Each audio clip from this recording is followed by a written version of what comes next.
Forward to this computer. All right. Hello, everyone.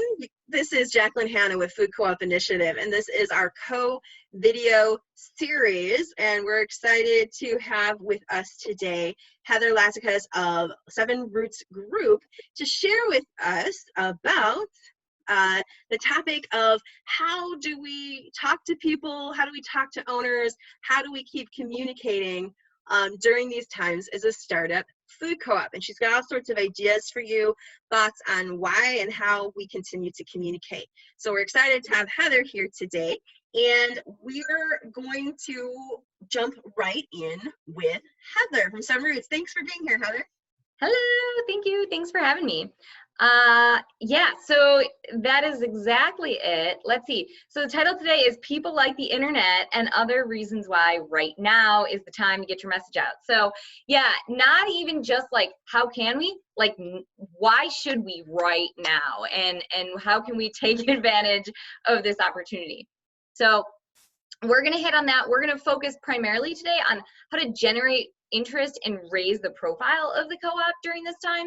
And we're probably not going to hit every messaging need that a startup co-op's going to have. And we're going to drill down and stay very focused in this area. So, agenda for how we will do that today. So first up would be why now? Why now versus other times? Why is this a unique opportunity? Second, what are our objectives for right now? Third, where are the people? Where are people hanging out? Where is their attention, and how can we meet them there? And we're going to do a deep dive on social media, really get into some opportunities there, and then kind of go through some questions that startups have right now. So why now? So the first part of why now is that the noise has died down. If you are on social media, for example, you may have noticed that your feed has changed. You are seeing a little bit less from businesses. Many businesses are just frankly not in business right now. They're not doing the thing they normally do. So they are also not out there beating the drum, right? We are constantly inundated with messaging. And not only are we not out in the world receiving that messaging, whether it's in our car, hearing it on the radio, whether it's during our commute, being out on the streets, like whatever those things are, we're just not getting as much, right? So people's minds, like they just have a little more space. They have a little more space to receive the co-op message. In a similar vein, people are evaluating their lives and choices. So you've probably heard it from family and friends, and that is both because they have this moment where life is very different and they're sort of being forced into recognizing what they like, what they don't like about their day-to-day, but also because of things that have occurred, right? I mean, we had a run on groceries a few weeks back, and some people weren't able to find the things that they need. Shelves were empty. It was scary. And so in that way, for co-ops in particular, you sort of see, oh, interesting. What other options are out there? So, and then the third thing is, you know, folks are bored. That's not to say everybody by any stretch, right? Because there are plenty of people out there that are very busy right now, essential workers and whatnot, and people who have their hands full with, you know, kids at home, things like that. But as a general rule, you're seeing a lot of people who are saying like, boy, I miss my life. I miss activity. Or, you know, I'm stuck in a small space, whatever. And I'm really looking for an outlet. I think that's very true. Even people who are essential workers, and I know personally who have kids at home, we're still bored. You know, we're still bored. We're still different and missing. Yes, yeah, it's a totally different kind of life. So, yeah, it's interesting because people are more inclined right now to engage than they were before. Which brings us to shifting our measure of success. So historically, and this is still true, the measure of whether a startup co-op is being successful is membership growth, right? It's critical. It's what we're here to do. gain new members so we can open a store. So that hasn't changed, and by no means should we stop messaging about ownership, right? But it can no longer be our measure of success, because right now there's a lot of unknown out there in the world, and that unknown means that they might not be inclined to join right now, but they're here to learn, right? So to shift our measurement of success to engagement will be really important in impacting our strategy around it. And it will help us to not become discouraged if, for reasons outside of our control, people's situations are changing right now. We're not seeing the membership growth we would like to. Engagement will lead to membership growth, whether that's now or sometime in the future. Absolutely true. Yep. All right, so goals now. So to get that engagement, we are looking to capture attention. You want to tell your story, leverage your community, and then number 4, you want to spread positivity and spread the fun. This one's great. It'll really be a differentiator for you. Folks are really looking for something to hang on to. There's a lot of heavy stuff going on out in the world right now, and if you can offer content that provides some levity, it will give you an advantage in this situation. Yeah, absolutely. All right, so going through each of those, telling your story. Key piece here is that this is something that's true every day, not just during this time, but it's particularly important now where there's a lot of information out there. You want to relate all of your activity, all of your communications back to the co-op's vision and reason for existence. And that means that you don't want to clutter up the messaging that you're putting out with anything that does not have a direct tie to what you're looking for, and to saying why your co-op is here and what it's going to do. So I was a part of a startup co-op a number of years ago, and there's this story that we would often reference about the founding group was getting together early on, and one person came into the meeting and they were so excited because somebody had just offered to donate a bunch of rain barrels to the co-op. Sounds and they were exciting. like, oh my gosh, yeah. This is great. Yeah, right. What's wrong? Nothing's wrong with rain barrels. That's super exciting, right? And they were like, great, we can do this giveaway. It's going to be so fun. And so everybody just like jumped right on it. They started to make this plan for how this giveaway was going to go. And then finally, someone else in the group raised their hand and they were like, I'm sorry, I need to interrupt.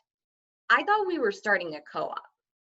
And the point was, that they were about to take all of their attention and put it into rain barrels. And really, that was going to focus membership, or focus, audience, I should say, on rain barrels, not grocery stores. And it was also going to take energy away from the co-op, the key critical things that needed to happen. And those were going to go towards another effort that wasn't clearly tied to a grocery store. So there's a lot of good stuff out there that we could be putting out into the world.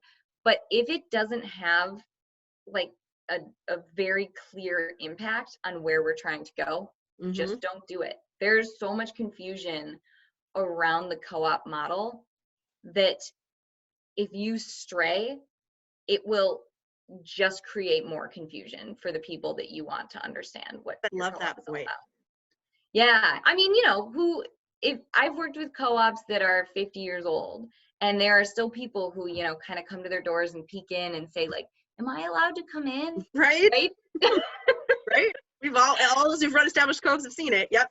Yeah, and so anything we do that isn't about what we do, particularly in the startup stage, it contributes to that. So anyway, every co-op has a little bit of a different reason for existing. So what you want to do is, if you are sharing something that you think, oh, I'm not sure if people are going to understand what the tie-in is, make it clear to them. So, some of those themes that you might be able to play off of would be community, food, empowerment. It'll be a little different for everyone, but those three are pretty standard go-tos that are safe for just about any startup out there, I would imagine. Yeah, I agree. All right. So capturing attention, a couple ways that we can do that now.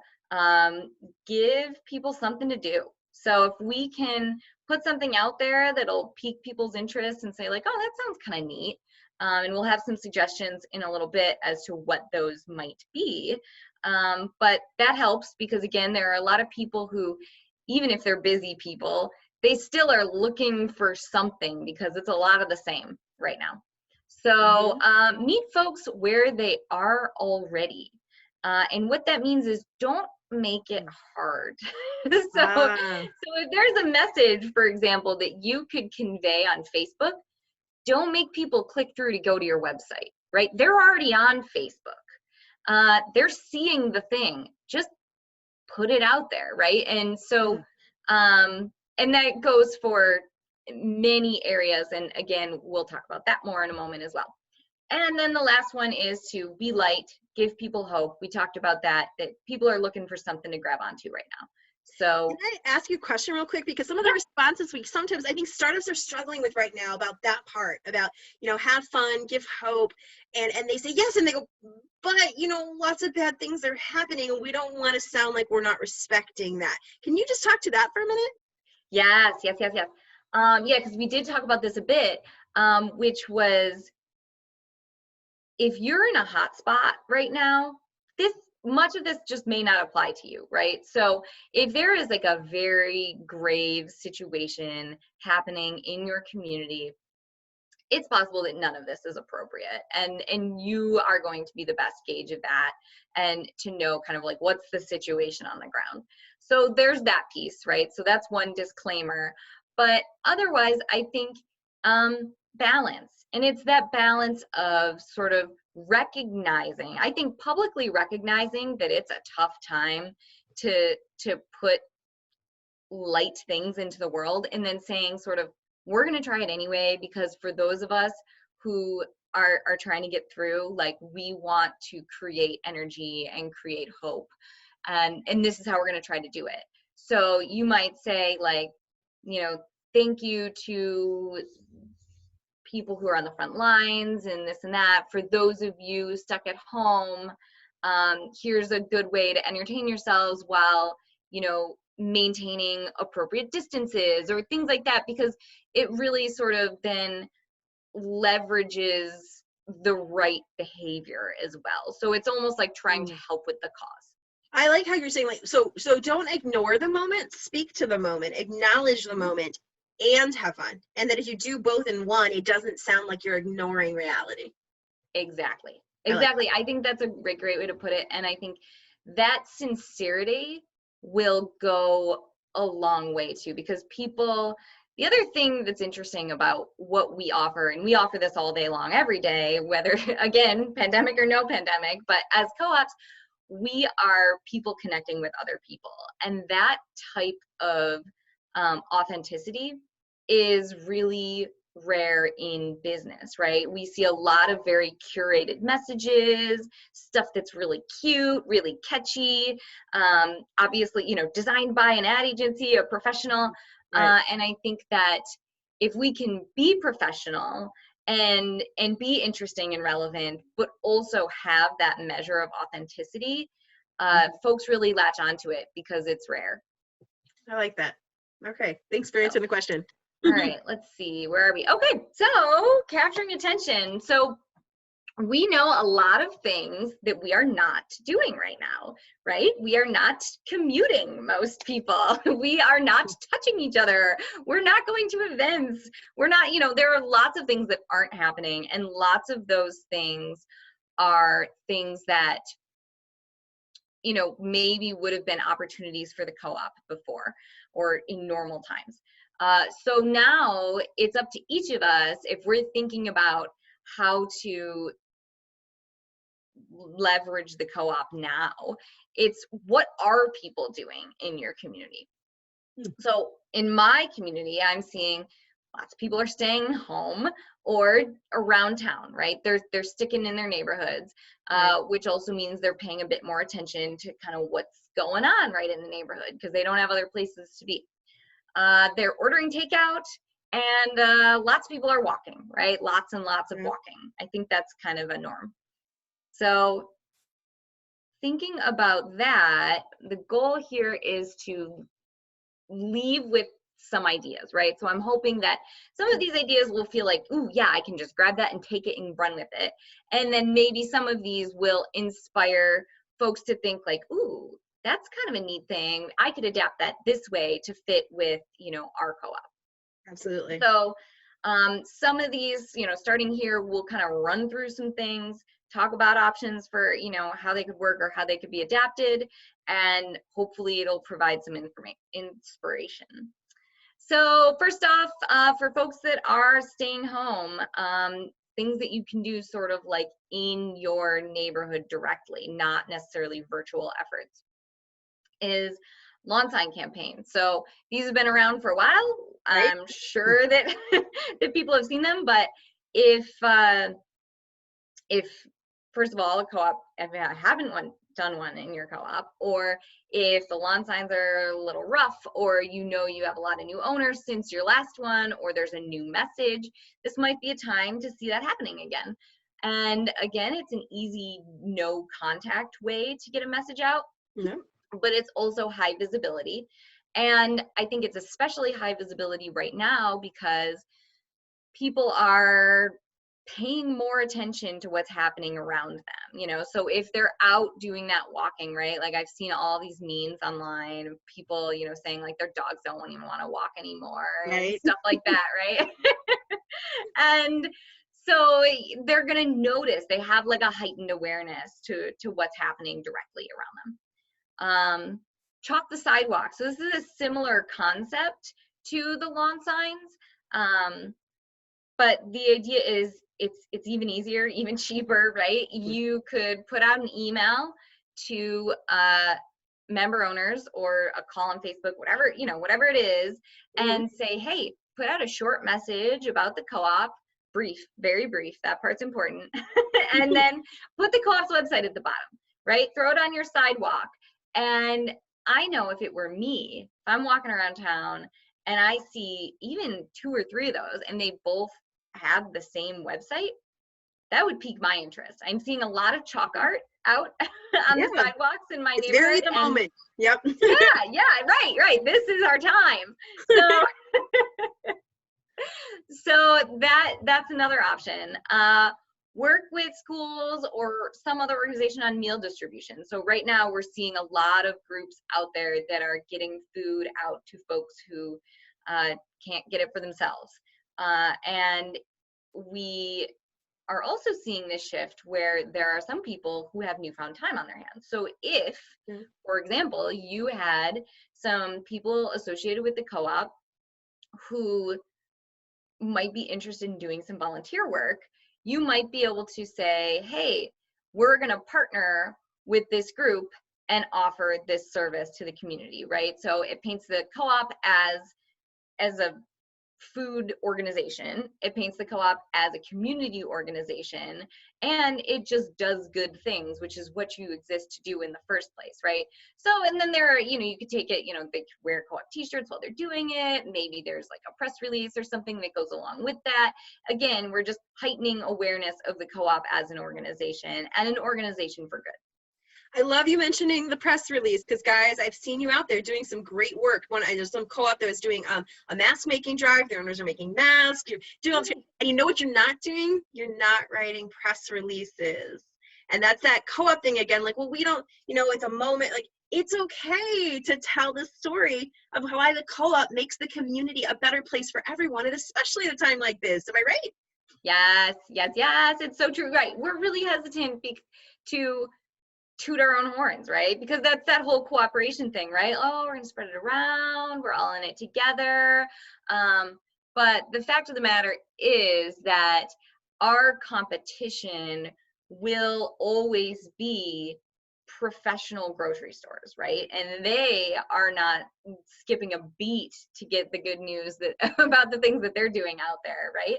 How many times have we seen chain grocery stores toot their horn for doing something that co-ops did 10 years ago or are doing more of or whatever, right? They're not afraid to get out there and tell this story. So I love this because I just want to remind cooperators that when you tell the story of what your co-op's accomplishing, you're inviting people into cooperation. That is not selling people something, that's bringing them into a powerful piece of their community they can be part of.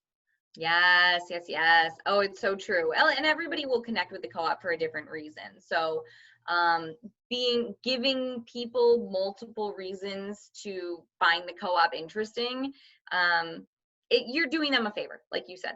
Yeah. So what other one? Last one. Tell me about this one. Yeah, last one. I mean, it's just an easy one. You know, a lot of folks in startup stage in particular have local organizations, restaurants, businesses that they are associated with, right? Maybe a member owner owns a local coffee shop or restaurant or whatever. And so I know there's a big push nationwide to support local business, get takeout, things like that. So if you could partner with a local restaurant, something like that, and say, hey, can we, you know, just give you flyers to stick in the bags to tell people about the co-op? You know, that way you get people who are interested in food, you get people who are interested in local, and those are two of your primary demographics there. It never would occur to me. I love it. And of course, there's a social media aspect, like have them take photos of those bags with those flyers on there, or do when you order takeout from them, put them on Facebook, tag them, and suddenly you've got a post that's getting attention from all different angles. I just love it. Right, right. Yeah, and it's cool too because you're getting the restaurant's audience, right? So it might be people that you would have missed otherwise. And then they feel like they're getting an audience out of you. So it feels very win-win. I think this is just the cutest thing ever. I want to see startups doing this. That would be fun. That would be super fun. All right, so we know people are around home. They are also definitely online, right? So lots of folks have noticed their internet speeds slowing down, right? Everyone knows. Can't get into the Zoom call. Right? Right. You know, we're crashing servers all over the place. So, so this seems like a good place to spend some time. So in terms of areas where we can focus our energy to sort of gain that attention, email is one of them. So email used to be like the way that you engaged with people.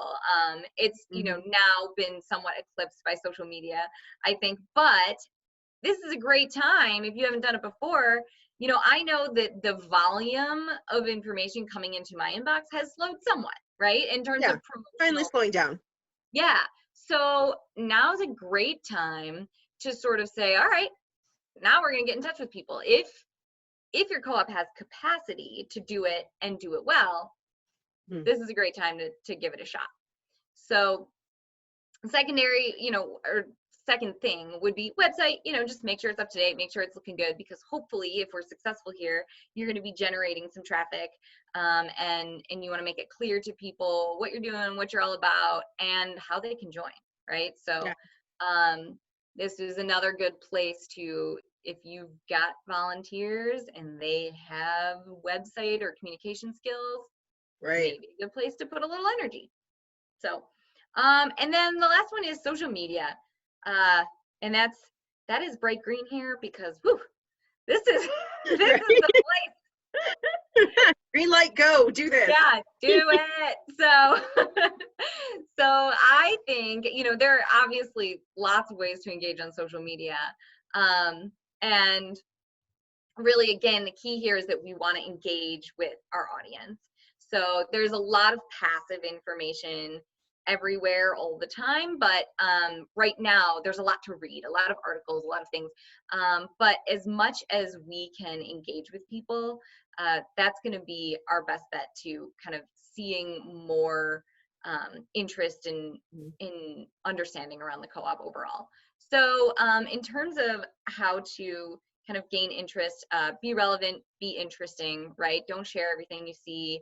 Don't put stuff out there that's, you know, I always say don't post without a picture. A post without a picture these days, right? Like, just don't do it, right? Find something that feels relevant. You should feel free to steal from your fellow co-ops, right? So, and I would say look to operational co-ops for inspiration, right? And if you credit them, and that's painting the picture of the future of where you're going, and that sends a much louder message than, typing something up and like putting that up as a picture, right? That's gonna gain like, ooh, what's that? And then they can read your caption, kind of thing. We call that P6ing, Principle 6, Cooperation and Migration Cooperatives. Whenever we take things from the co-ops, we say we've P6'd it. So P6 that. Yeah, do it. Don't be shy. So in terms of ways to engage with folks, ask questions, offer sneak peeks. People love to see little behind the scenes stuff or kind of understand a little bit deeper, as to like, what does this process look like? Who's working on this? What are they doing? That sort of a thing. Yeah. I know in startup world and stuff, because a lot of times, it's like a core group doing a lot of the work, and many people don't see it. And a lot of it's not interesting, right? So that's challenging sometimes to sort of display it. But if you can find little ways to say like, hey, look, here's someone, putting the stakes in the lawn signs. Like, look, real people that you might know are doing the work to help get this off the ground. Those are interesting, these little nuggets. Polls, there are lots of cute poll mechanisms within like Instagram, I know, and Facebook, I believe, has it too. Fun stuff, and things, they don't need to be very serious, and you can even say like, this is in theory, what are you most excited to buy? Is it, cookies? Is it, lettuces? Like, what is it, when the store comes into existence, whatever the thing is, or it could be things that are, more in the moment. And then giving them something to do. Again, we talked about it once, and then we're going to kind of really get into that, which is giving them something fun to do online. And I think the most fun things to offer to folks are contests and giveaways. So they can be super exciting. It's amazing what you can do when you're giving something away or pitting people against each other. Like, it doesn't have to be anything fancy. And that's the thing. Simple prizes are okay. And folks can go out and buy a jar of honey for like $5 or $10, but when you're giving them a jar of honey, oh my gosh, it's amazing what they will do. But it's true. So thinking about prizes, something simple is fine. And if you're thinking, oh man, we don't really have any capacity to spend on prizes or something like that, you can also get involved with local folks. So there are a lot of local businesses, whether it's a future vendor or just like a neighbor, someone like that, who might be willing to offer up a little bit, because again, they will benefit if the contest goes well, right? Because they'll get a little bit of interest, you'll get a little bit of interest, and everybody kind of wins. Yeah, I like that. So, some people have said to us, oh gosh, we couldn't possibly ask businesses for anything right now, they're all so crushed. Can you speak to that for a minute? Sure. Well, there are a couple ways to approach that. One would be, it doesn't ever hurt to ask if you do it in a respectful way, right? And also pitch it in the way we kind of just discussed, where like, hey, we're looking to figure out like how we can support local businesses, or how we can work together to kind of like generate some excitement around what we're all doing. What if we team up? We can do this and this and this. Do you think you could provide the prize, right? Something like that. Also, if you've got a little money and you have historically spent any money on advertising or event registration, something like that, put it into this right now. $50 worth of cheese is a lot of cheese. It's a lot, right? Right? It's a lot of cheese. That's an exciting prize. $50 basket of cheese, I would be excited. Yeah. Right? Like, I'd be after that.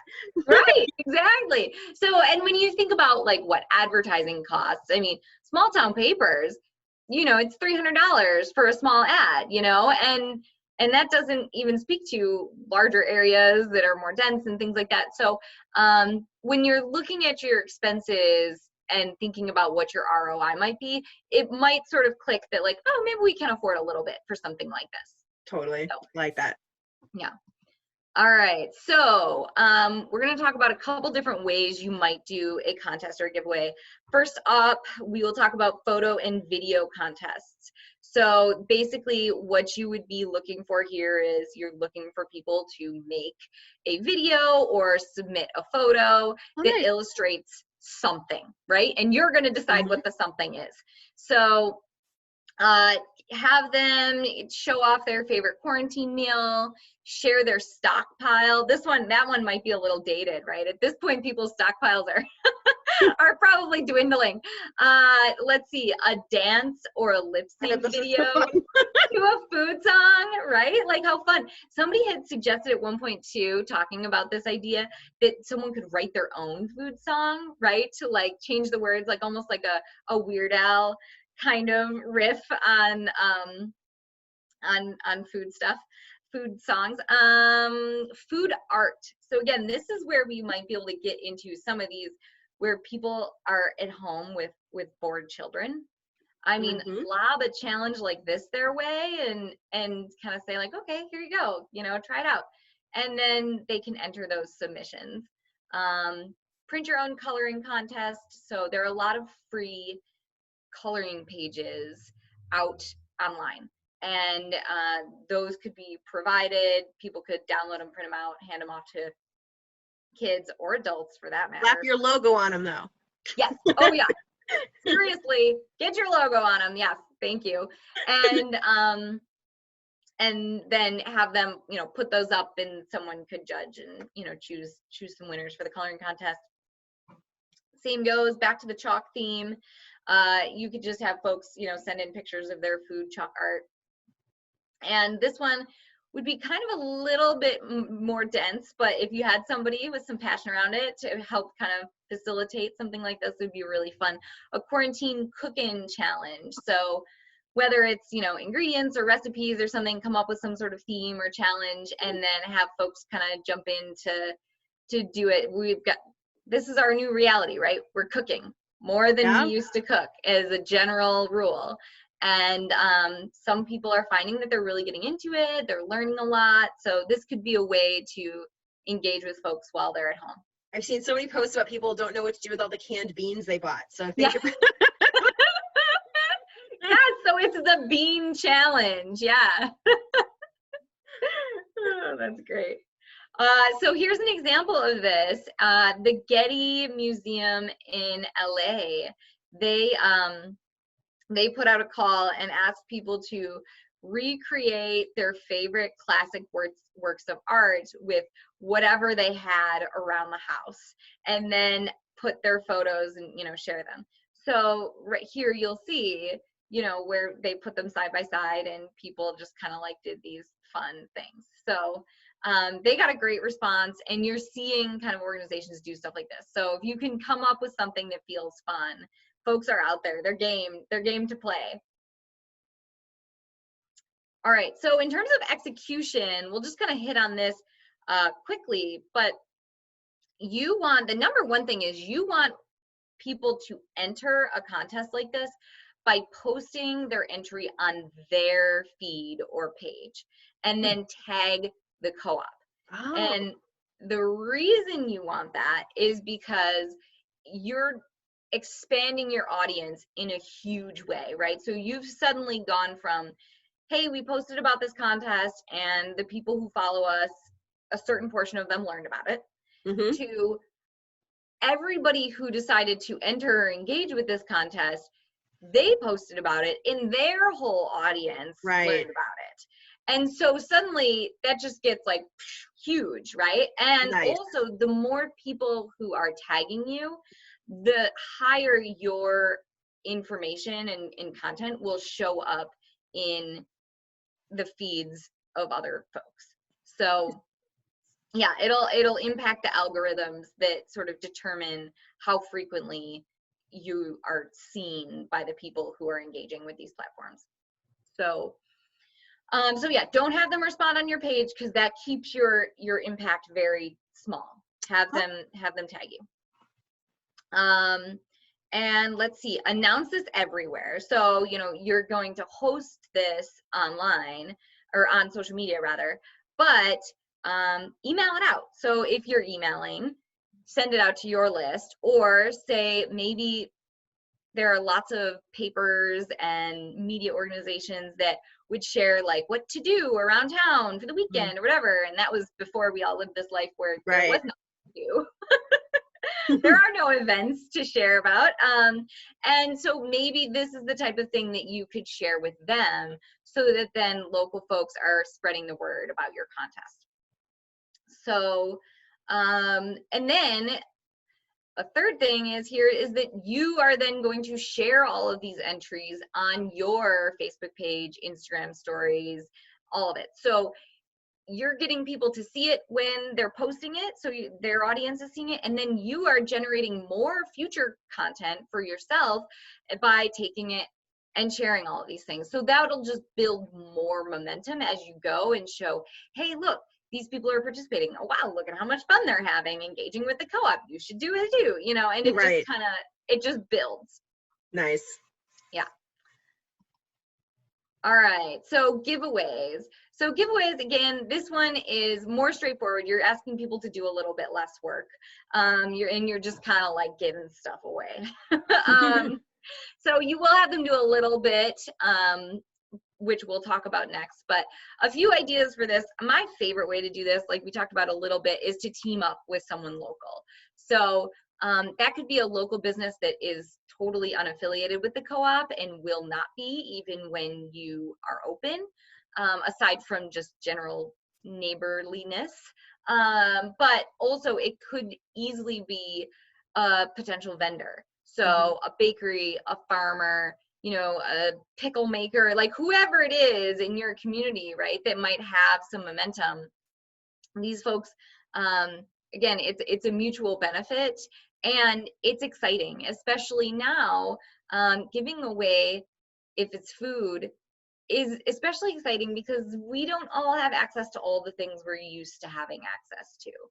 So meat, cheese, local fruit or vegetables, so those could come from a local farmer, producer, and you don't have to do a lot. Like we talked about a $50 basket of cheese, but really, if you gave away $20 worth of cheese, like that's still exciting. It's free cheese, right? Like you don't have to really do anything. It's a giveaway. Right, exactly. Or, you know, steaks for people to put on their grill, or, you know, whatever it is, sausages, things like that.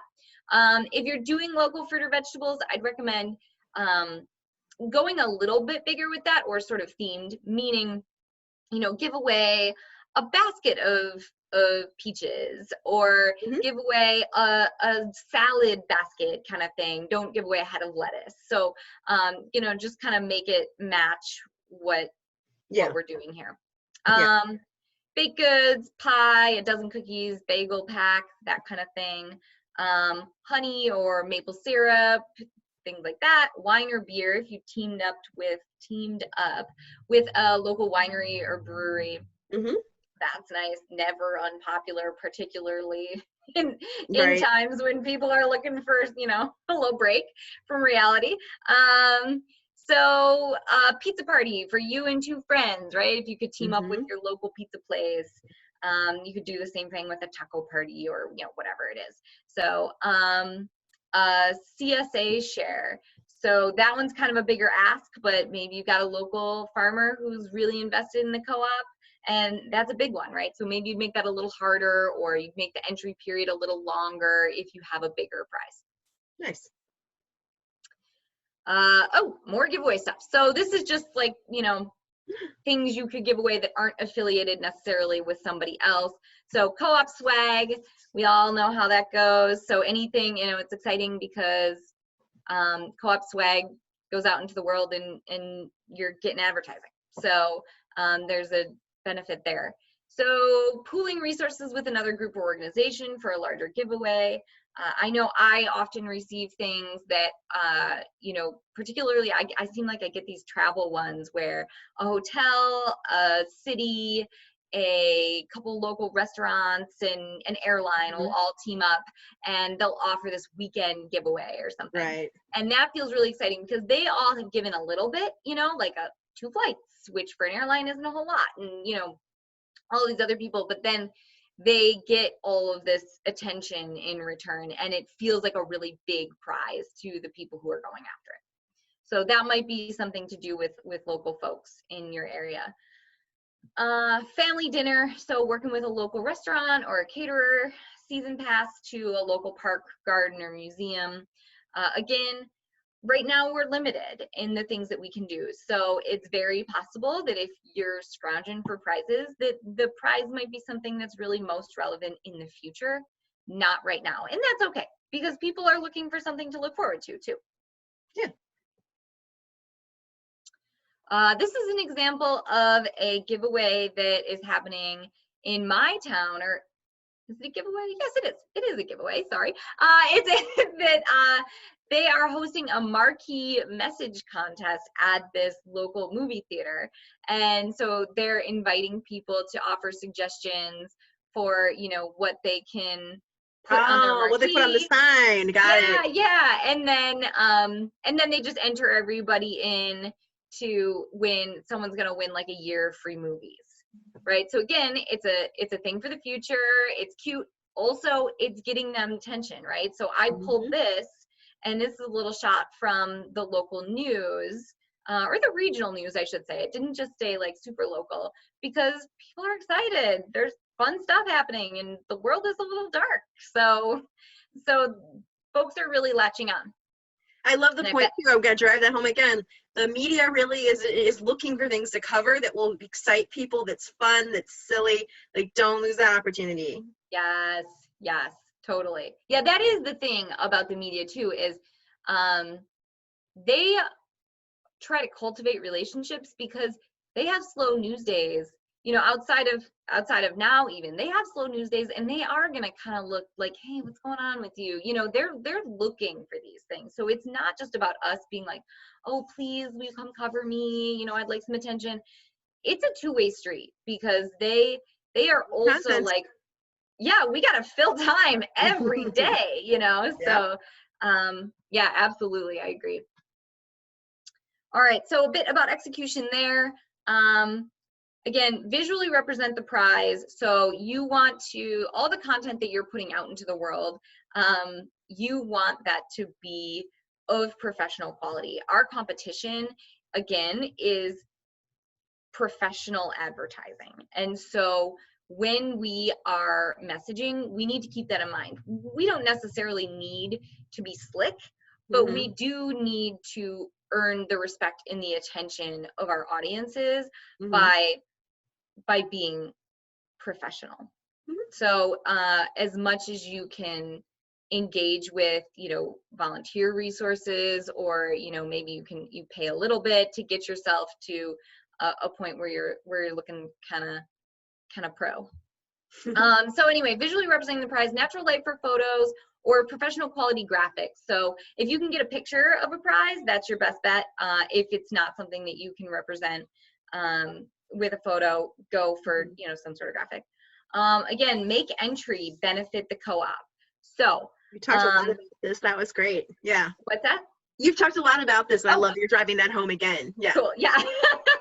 Yeah. So you want people to like and share your posts, follow the co-op on social media. These are the things that you want people to do in order to be eligible to win. So, and these will benefit you down the line, because, oh, look, you suddenly have more followers. That means more people are seeing your messages, even when they're not giveaways, things like that. So tagging friends or local folks, so that then they are maybe inspired to also join, also follow, that sort of thing. Again, we're going to talk about this in a little bit, but you do want to review guidelines for what is what on different social media channels. So some of them have different rules for giveaways and entries. So you want to just make sure you're not doing anything to get yourself in trouble with the internet.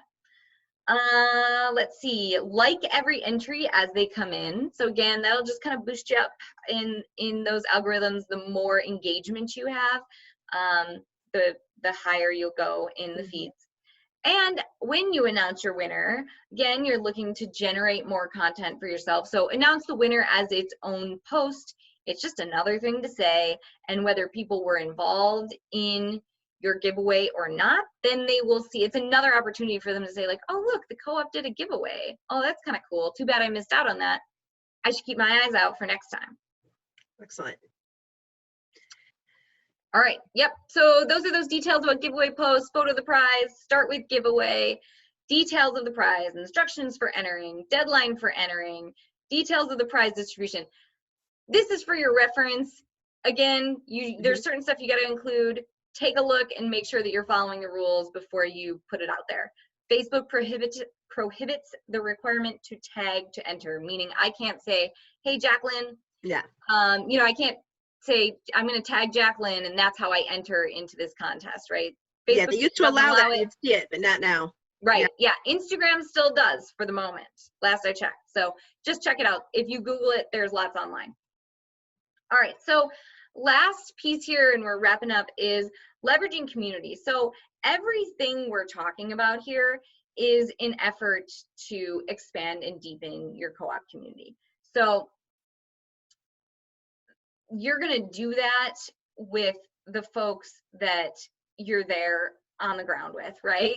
So whether that's neighboring organizations, things like that, but also it's about leveraging the owners and the folks that you're already affiliated with, right? So how can you make the most of the connections you have to build a bigger base, build a bigger impact, and raise your profile in a wider way right now?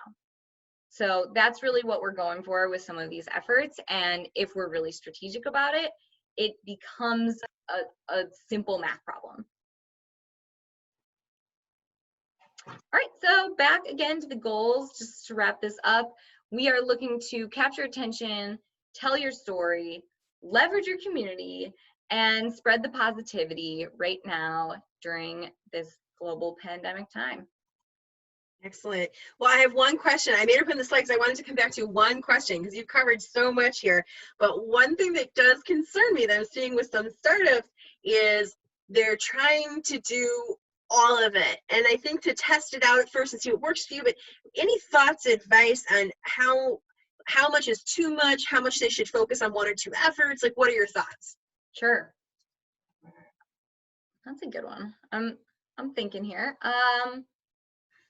Well, I think the first thing is it's an evaluation of capacity on one level. So what can you do well?